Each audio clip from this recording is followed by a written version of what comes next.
ఈరోజు మాకు భూకంపం వచ్చింది. ఏంటి భూకంపం వచ్చినా కూడా వీళ్ళు బాగానే ఉన్నారు కదా, ఎలాగ మాట్లాడుతున్నాం, భూకంపం వస్తాయి అనుకుంటున్నారా? నిజంగానే భూకంపం వచ్చింది. భూకంపం వచ్చిందిలే కానీ అంతగా రాలేదు. అంతగా ఏమీ నష్టమేం జరగలేదు. లైట్గా అలా ఊగింది.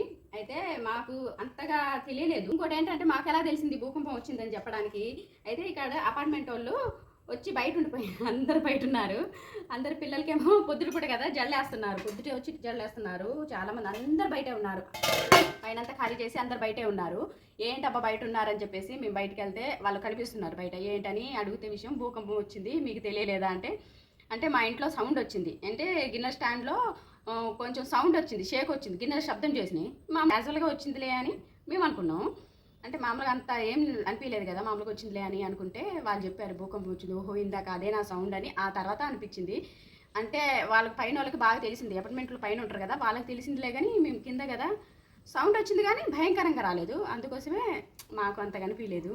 ఆ తర్వాత చెప్పిన తర్వాత భయం వేసింది. వాళ్ళందరికీ సెకండ్లో అలాగా అమ్మో మనకు తెలియలేదు కదా అన్నట్టు భయం అనిపించింది. ఇది మా ఊర్లో మాకు భూకంపం వచ్చింది.